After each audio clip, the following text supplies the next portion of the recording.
Hello my dear friend, मैं AP Vishwakarma और आपका स्वागत है हमारे चैनल में।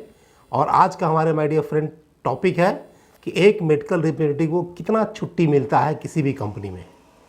तो हम लोगों को कंपनी का जो फैसिलिटी मिलता है उसके बारे में जानकारी बहुत ज़रूरी है। तो चलिए अपना शुरुआत करते हैं पॉइंट माय डियर फ्रेंड, कितना लीव मिलते हैं और कितने प्रकार के मिलते हैं। तो जब हम किसी कंपनी को ज्वाइन करते हैं तो उसमें हम लोग को बेसिकली 3 तरह की छुट्टियाँ मिलती है। पहला बोलते हैं कैजुअल लीव, जिसको सीएल बोलते हैं।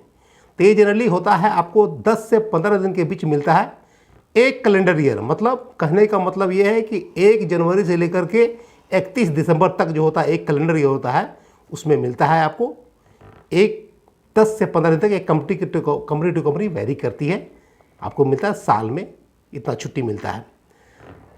और दूसरी बात यह है, इसका जो आपको ये छुट्टी जो है अगर आप नहीं लेते हैं उस कैलेंडर ईयर में तो ये आपका लैप्स कर जाता है। मतलब वो अगले साल जो है अगले साल वो आपका जुड़ेगा नहीं, एक्यूमुलेट नहीं होता है।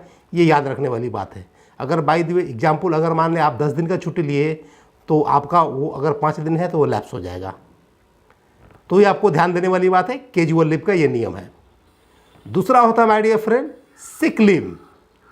जब हम लोग कोई बीमार पड़ते हैं तो उस समय बीमारी स्थिति में सिक लीव होता है।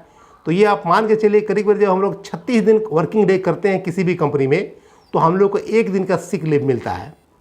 तो इस लीव में क्या होता है कि अगर हम लोग लेते हैं साल में तो ठीक है, अगर नहीं लेते हैं तो ये हम लोग को अगले साल एक्यूमुलेट हो जाता है, जुड़ जाता है। तो करीब करीब 8 दिन 8 डेज के अप्रॉक्स ये छुट्टी जमा रहता है आपका साल में। मान लिया अगर हम 5 साल नहीं लिए तो हमारा करीब करीब अप्रॉक्स 40 दिन छुट्टी जमा रहता है। तो इसके बाद कभी हम लोग कोई इमरजेंसी होता है, कुछ ऐसा होता है, मेडिकल एडमिट वगैरह होना पड़ता है, उस केस में हम लोग इसे यूटिलाइज करते हैं, अवेल कर सकते हैं। इसको आप एक्यूमुलेट कर सकते हैं। तीसरा होता है my dear friend earn leave होता है, जिसको हिंदी में बोलते हैं अर्जित अवकाश। तो इसका रूल्स क्या होता है कि जब आप किसी भी कंपनी में 11 दिन लगातार, 11 दिन का वर्किंग डे होता है तो उसमें 1 दिन का आपको जो है अर्न लीव मिलता है, जिसको ईएल बोलते हैं। तो ये आप एक्यूमुलेट होते जाता है आपका कंपनी में। अगर आप नहीं लिए इस कैलेंडर ईयर में तो अगला साल वो जुड़ जाएगा आपका, उस साल में नहीं लिए तो जुड़ जाएगा। तो इस तरह से अप्रॉक्स आपको करीब 28 to 30 डेज आपका एक साल में अर्न लीव बनता है। तो अगर आपका सीएल ख़त्म हो जाता है, एसएल ख़त्म हो जाता है तो आप ईएल ले सकते हैं। और इसके साथ आप ईएल का इनकैशमेंट भी करा सकते हैं। आप चाहे अगर आपका जमा है ईएल तो आप उसको इनकैश भी करा सकते हैं। कंपनी का फॉर्मेट आता है, भर के इनकैश कर सकते हैं। और साथ में साथ ये भी इसका लिमिटेशन है कि एक मेडिकल रिप्रेजेंटेटिव मैक्सिमम 300 दिन जो है कंपनी में अपना ईएल जमा कर सकते हैं। उसके बाद होगा तो वो लैप्स कर जाता है। ये 3 मेजर मेन तरह का होता है लीव का सिस्टम।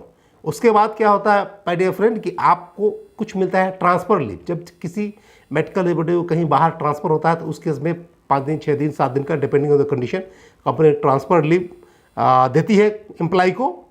और इसके साथ साथ अदर्स लीव में क्या होता है कि कोई भी अगर पेंडेमिक सिचुएशन हुआ, जैसे अभी कोरोना काल चल रहा है, उस केस में कंपनी अलग से लीव अनाउंस कर सकती है। बट आपका मेन लीव हुआ casual leave, sick leave and earn leave. तो I hope my dear friend ये आपको वीडियो अच्छा लगा होगा।